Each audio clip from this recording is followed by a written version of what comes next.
পাঁচটি আলামত ঘরে দেখলে বুঝবেন গোপনে কেউ আপনাদেরকে সংসার নষ্টের জাদু করে রেখেছে। হয়তো আপনারা এটা উপলব্ধি করতে পারছেন না, এদিকে আপনার জীবন ধ্বংসের দিকে চলে যাচ্ছে। এটা কিন্তু অনেকে বিশ্বাস করতে চায় না, কিন্তু আল্লাহর হাবিব রাসূল সাল্লাল্লাহু আলাইহি ওয়াসাল্লামের উপর জাদু করা হয়েছিল। জাদু ছিল সত্য একটা বিষয়। জাদুকে যদি আপনি অবিশ্বাস করেন তাহলে অনেক ক্ষেত্রে ঈমানও নষ্ট হয়ে যেতে পারে। কেননা কোরআনে আল্লাহ রাব্বুল আলামিন জাদু সংক্রান্ত অনেক আয়াত নিয়ে এসেছেন, এবং ম্যাক্সিমাম যে বর্তমান ডিভোর্স হয়, একটা পরিসংখ্যানে দেখা গিয়েছে যে শুধু ঢাকা শহরে 40 মিনিটে একটা করে ডিভোর্স হয়। এরকম সম্ভবত একটা পরিসংখ্যান দেখেছিলাম।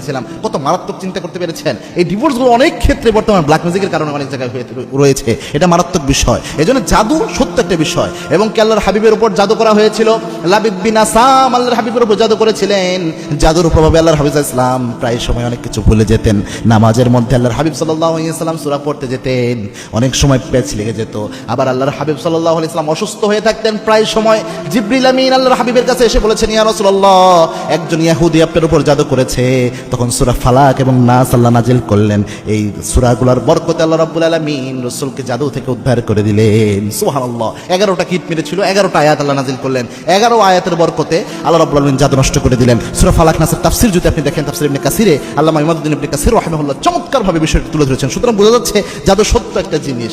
এখন আপনার সংসারে, স্বামী স্ত্রীর সংসারে 1 নাম্বার যদি আলামত দেখেন, কোনো কারণ ছাড়াই স্ত্রী স্বামীর সাথে ঝগড়া লাগে, কোনো কারণ নাই, হট মেজাজ গরম হয়ে যায়, আগে এটা হতো না, হুট করেই হচ্ছে, এটা একটা আলামত। 2 নাম্বার হচ্ছে স্ত্রী যদি অনুভব করে যে স্বামীর প্রতি মানসিক টান আসতেছে না, অথবা স্বামী যদি অনুভব করে যে কোনো কারণ নাই তবু স্ত্রীর প্রতি মানসিক টান কাজ করে না, হঠাৎ করে কোনো কারণ ছাড়া, এটাও যদি হয় তাহলে বুঝতে পারবেন এটা জাদুর আলামত হতে পারে। 3 নাম্বার হচ্ছে যদি এমন হয় যে আপনাদের ঘরের মধ্যে প্রায় সময় একটার পর একটা ক্রাইসিস লেগে থাকে, সংসার জীবনে একটার পর একটা অঘটন ঘটতেছে, এরকম হচ্ছে, তাহলে বুঝবেন এটা জাদুর প্রভাব হতে পারে। 4 নাম্বার হচ্ছে আন্দাজি রোগ ব্যাধি লেগে থাকে, কোনো কারণ নাই, রোগ ব্যাধি লেগে আসতেছে, 2 দিন পর পরে রোগ ব্যাধি, একটার পর একটা রোগ, কিন্তু এটা এত বেশি রোগ ব্যাধি হওয়ার কথা না, এরকম যদি হয়, বা এমন অবস্থা এমন বেশি সমস্যা হচ্ছে যে সমস্যাগুলো আগে ফেস করতেন না, এরকম রোগ ব্যাধিও শরীরে হচ্ছে, এটা হঠাৎ করেই হচ্ছে, এরকম যদি হয় তাহলে ডক্টর দেখিয়েও যদি দেখেন যে এটা সলিউশন আসতেছে না, বুঝতে পারবেন এটা জাদুর প্রভাব হতে পারে। 5 নাম্বার হচ্ছে অনেক সময় এমন হয় যে মাথা ব্যথা করে, এটা আলেমরা প্রেসক্রাইব করেছেন,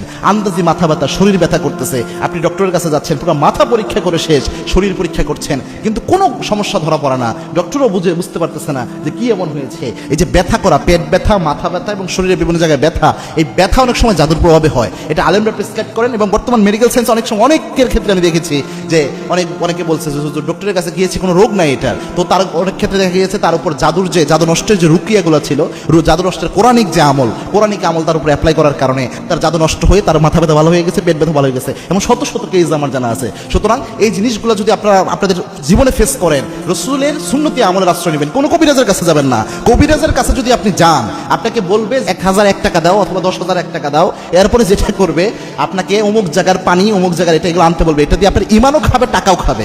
খবরদার, কবিরাজের কাছে যাবেন না। যেটা করবেন সেটা হচ্ছে কোরআনের আমলের আশ্রয় নেবেন। আপনি 3 কুল অবশ্যই পড়বেন, আয়াতুল কুরসি পড়বেন, সূরা বাকারার শেষ 3 আয়াত পড়বেন, এরপরে সূরা মুমিনুনের শেষ 4 আয়াত পড়বেন, সূরা কাফিরুন, সূরা ইখলাস, সূরা ফালাক, সূরা নাস, এগুলো দিয়ে নিজে ঝাড়ফুঁক করবেন। এরপরে যদি আপনার সমস্যা মনে হয় সমাধান হচ্ছে না, যে কোনো একজন ভালো প্রাজ্ঞ আলেম, যে আলেম রুকিয়া এক্সপার্ট, এরকম আলেমের কাছে, যে রাকি যারা রয়েছে তাদের কাছে রুকিয়া করায়